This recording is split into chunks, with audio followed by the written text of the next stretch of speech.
आवाज जनता की। इस इलेक्शन में भी हुआ तो 27 वोट से जीते हैं। 2020 में रिकाउंटिंग हुआ, तुम जीत गया था तो रिकाउंटिंग मांगता। एक गलत वीडियो है हमने आज यहाँ सुने होंगे। इस इलेक्शन में भी हुआ तो 27 वोट से जीते हैं। एक रिकाउंटिंग हुआ, उसमें हमारे जदयू के कैंडिडेट हार गए। तो कहने का मतलब है कि रिकाउंटिंग मांगा जाता है। हमारा उम्मीदवार जैसे ही डाउन हुआ वो छोड़ के भाग गया, इसीलिए उसको हमने कहा कि भाई 2020 में रिकाउंटिंग हुआ, तुम जीत गया था तो रिकाउंटिंग मांगता, भाग गया काहे। तो उसी पर हमको अभिषेक सिंह का नाम जहाँ तक आता है, उस समय वही थे जो सक्षम पदाधिकारी थे और हम समझते हैं जस्टिस करने वाले थे। हमने मांगा कि भाई रिकाउंटिंग दीजिए तो उन्होंने दे दिया। इस समय भी हम समझते हैं कि आकर कलेक्टर अच्छा था, हम लोग रिकाउंटिंग मांगते तो दे देते, और रिकाउंटिंग मांगते तो हो सकता था कि चुनाव हम लोग जीत जाते।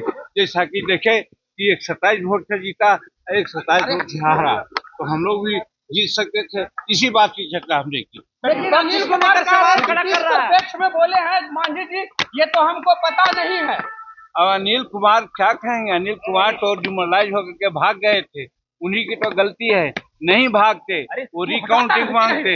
रिकाउंटिंग मांगते हर इलेक्शन में ऐसा होता है, जो डाउन करता है रिकाउंटिंग मांगता है। हम भी जब 1990 में हारे थे 127 वोट से, तो इसी प्रकार से हम भी हट गए थे। रिकाउंटिंग नहीं मांगा था, हार गए। रिकाउंटिंग मांगते तो हो सकता था कि जीत जाते। आज हमारे राजमहल से जो एमपी थे हमारे थॉमस हंसदा, 1 वोट से जीते थे, 3 वोट से जीत रहे थे तो रिकाउंटिंग मांगा गया था, तो फिर 1 वोट से तो भी जीत गए। रिकाउंटिंग मांगना चाहिए, और वहां पर जो पदाधिकारी का सवाल है, जो उचित पदाधिकारी होता है और जो ऑब्जर्वर होता है, वो रिकाउंटिंग मांगने पर दे देता है। तो हमारा कैंडिडेट रिकाउंटिंग नहीं मांगा, इसीलिए हमने कहा कि उस समय अभिषेक सिंह से हमने कहा था तो, और उस समय का ऑब्जर्वर से कहा था तो उन्होंने रिकाउंटिंग दे दिया था और रिकाउंटिंग हुआ तो हम जीत गए थे। उसी प्रकार से इस बार भी अगर रिकाउंटिंग को मांगते तो हम समझते थे कि जीत सकते थे, तो इसीलिए ऐसा कहा। और उसी को तोड़ मरोड़ के लोग कुछ दूसरे ढंग की बात करते हैं। विपक्ष कह रही है सर कि वोट चोरी का बड़ा सबूत दे दिया है जीतन राम मांझी। मशीनरी ठीक है, मशीनरी में कहाँ कोई दोष है?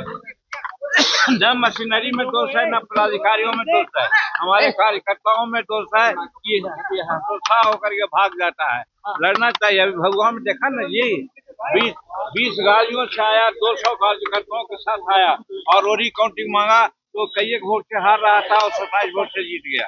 उसी प्रकार से हमारा यहाँ चंपारण में या कहाँ भी हमारा जदयू का कैंडिडेट हार गया, तो जिसका चर्चा कल हमारे जो क्या नाम है, जो प्रदेश अध्यक्ष रहे हैं दिलीप जायसवाल जी बोल रहे थे। तो मेरा कहने का मतलब है कि कैंडिडेट को हम लोग उत्साह बढ़ा रहे थे कि कैंडिडेट को जब समय आता है तब हतोत्साह नहीं होना चाहिए, उनको लड़ना चाहिए और रिकाउंटिंग मांगना चाहिए। रिकाउंटिंग नहीं मांगा, और जहाँ जहाँ रिकाउंटिंग नहीं देता है वो अवसर ठीक नहीं होता है। जैसे हमारे चुनाव में था, हम पार्लियामेंट में 1990 में एमएलए में 182 वोट से हार गए थे। हम रिकाउंटिंग मांगते रहे, पदाधिकारी ने नहीं दिया। इसी बात की चर्चा हम कर रहे हैं।